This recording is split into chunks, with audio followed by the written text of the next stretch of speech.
ഹരിയാനയിൽ പൊതു ഇടങ്ങളിൽ നിസ്കരിക്കുന്നതിനെതിരെ നിരവധി പേർ രംഗത്തെത്തിയതിനെ തുടർന്ന് സർക്കാർ തന്നെ പ്രശ്നത്തിൽ ഇടപെട്ട വാർത്തകൾ മാധ്യമങ്ങളിൽ വന്നിട്ട് അധികകാലമായിട്ടില്ല.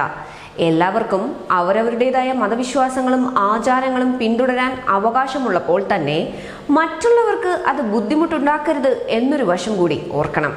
എന്നാൽ ഇപ്പോൾ പലയിടങ്ങളിലും മതത്തിന്റെയും വിശ്വാസത്തിന്റെയും പേരിൽ മുതലെടുപ്പുകൾ നടക്കുകയാണ്. ബംഗളൂരുവിലെ ക്രാന്തിവീര സംഗോളി റായണ്ണ റെയിൽവേ സ്റ്റേഷനിലാണ് സംഭവം.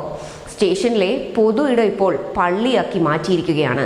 ഇതിൽ ഹിന്ദു സംഘടനകൾ പ്രതിഷേധവുമായി രംഗത്തെത്തിയിരിക്കുകയാണ്. ഇപ്പോൾ സ്റ്റേഷനിലെ 5-ാം നമ്പർ പ്ലാറ്റ്ഫോമിലെ ചുമട്ടുതൊഴിലാളികളുടെ വിശ്രമമുറിയാണ് നിയമവിരുദ്ധമായി മുസ്ലിം പള്ളിയാക്കി മാറ്റിയത്.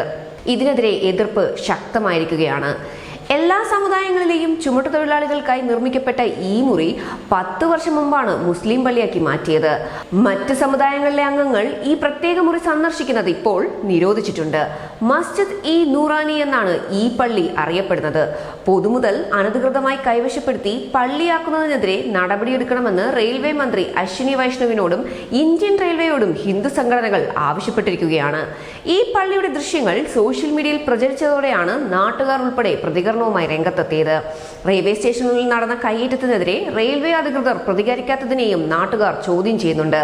റെയിൽവേ സ്റ്റേഷൻ പരിസരത്ത് തന്നെ നിരവധി പള്ളികളുള്ളപ്പോൾ റെയിൽവേ പ്ലാറ്റ്ഫോമുകളിൽ ഉൾപ്പെടെ നിസ്കരിക്കാൻ അനുവാദം നൽകുന്നതിന് പിന്നിൽ ഗൂഢാലോചനയുണ്ടെന്ന് സംശയിക്കേണ്ടതായും നാട്ടുകാർ ആരോപിക്കുന്നുണ്ട്. എന്നാൽ ചുമട്ടുതൊഴിലാളികളുടെ വിശ്രമമുറി പള്ളിയായി മാറ്റിയതിനെ കുറിച്ച് വീഡിയോ പുറത്തു വന്നതിന് ശേഷമാണ് അറിഞ്ഞതെന്നാണ് റെയിൽവേ പോലീസിലെ മുതിർന്ന ഉദ്യോഗസ്ഥൻ പറയുന്നത്.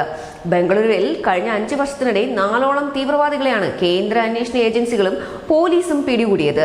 ഈ സാഹചര്യത്തിൽ ശക്തമായ നടപടി സ്വീകരിക്കുമെന്നാണ് അധികൃതർ അറിയിച്ചിട്ടുള്ളത്. News desk, news India Malayalam.